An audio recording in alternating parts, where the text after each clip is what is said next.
this is going to be an experiment. These have got to be the world's cheapest hot grips. They've cost me £7.80, and that's including them being shipped from China, which only took about 7 days.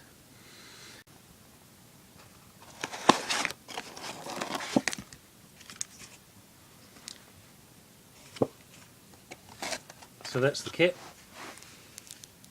Pair of grips, wiring loom, fuse, connectors. Now, the main problem is going to be I want to fit this to my K75, and the K75, as everybody knows, doesn't have a cable drive, it has a gear drive. So I need to transfer this sleeve to the inside of that hand grip, and it seems to me the way this is made, and if you look at the end of it there, you can see it's made more for your moped, so I'm going to have to remove that. Over the years, and I've had my bike 19 years, I've had about 4 sets of heated grips, and this is the last set I've had, which was bought from Heingericke.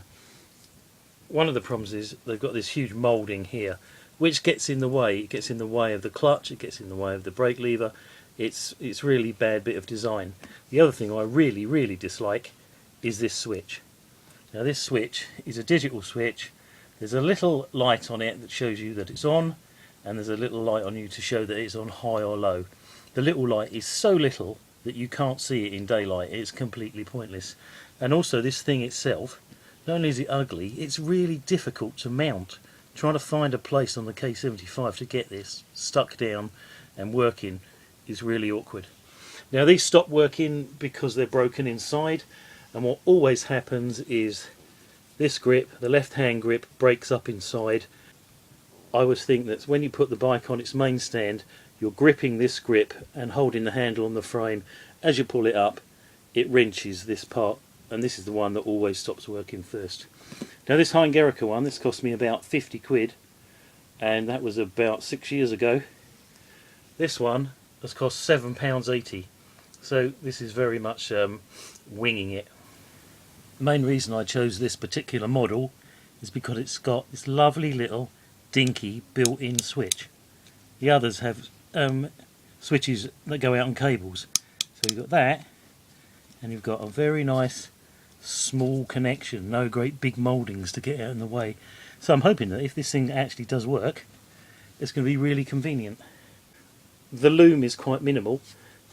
You've got a wire from the 2 heated grips, you've got a fuse there, and you've got a power input there. I think this is probably going to be too short to actually reach the power on the bike, but I can always daisy chain it with another piece of wire, that's not a problem. So you can see the cold frost on it. Now I don't need this bit, so I can put this bit in the vise and hopefully twist the whole thing and get it off without damaging any of it. Well, we'll see how that goes. Well, so that hasn't worked. All it's done is broken that piece off. I still need to find a way of getting the middle tube out. So I've managed to get the plastic tube out, and what I did was I used a pad saw and ran a couple of slots the length of it on both sides, very carefully so as not to cut into the rubber, and then I got that sharp screwdriver and started to pry it out, and then I used the long nice pliers to literally pull all the pieces out. So now hopefully I can fit my inner tube into that. At one point I was looking at the wiring and thinking, oh god, this is just bogus, it doesn't go anywhere. But that little connection there, that is soldered onto the matrix that runs through the rubber. So there's a mesh in there that's embedded in the rubber. Next thing to do is wire it all up, connect it to a battery and make sure it still works. Or in fact make sure it works at all, because I didn't test it to start with. I've connected it up to an old car battery, 12 volt car battery, which is putting out roughly 11 volts, which is not enough to run my Jag, but it's enough to test things on. And then all I need to do is turn it on. So it's got this dinky little switch. I'm just going to put it up to full, H for high presumably, and see how well they heat up. What I've also realised I can do is, because these wires are bare, I can put the voltmeter across them. I can see that they're drawing 9 volts. You can smell them actually. You can smell them warming up, so they must be working. So this is 2 minutes on. This one is already warmed up. This is the one that hasn't got the tube in it, and this one is just slightly warmer, but even now I can feel it in the middle of my hand. You have to bear in mind that you're going to be wearing nice thick gloves, so these need to get really quite warm. They're supposed to warm up to 50 degrees Celsius, and that's bloody hot actually. We'll see if they get near that. This is another 2 minutes later, so it's roughly 5 minutes since I connected them up, and they are really nice and toasty now. I'm actually quite impressed with that. You bear in mind this thing cost £7.80. The last time I bought a set it was nearly 80 quid, and they didn't heat up as quickly as this.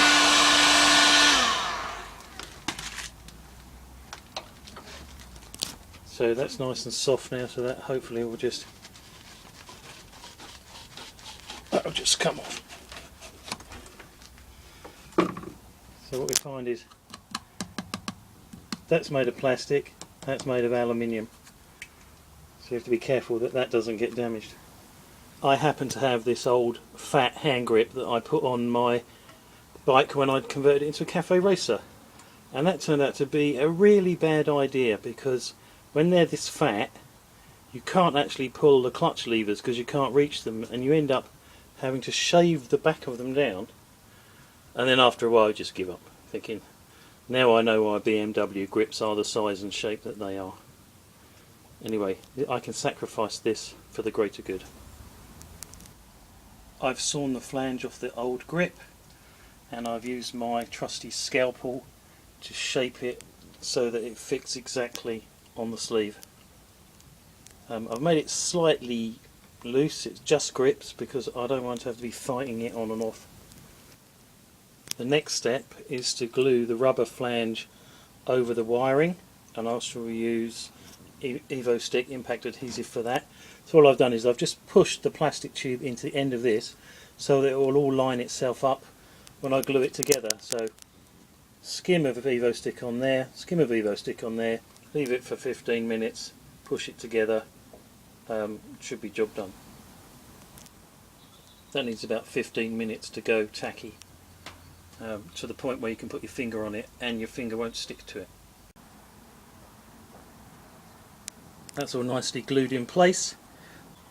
There's a bare wire here, but there's this rubber grommet, so I'm just going to run that over it, and that should keep that safe. And there's a little dob of glue in there just to hold it in place. So that's that part done. I'm often very envious of the fantastic workshops that people have in their homes, particularly in America. This is what I've got. I've got this little steel container, and this has got virtually everything I own. There's all my bike gear, my bike. When I say everything I own, I mean all the tools, pressure washer, and then my workstation, which is literally 4 foot square. But I can do nearly everything in this workshop, including spraying, gluing, fabricating. I built a full-size Dalek in here. Seems unbelievable really, doesn't it?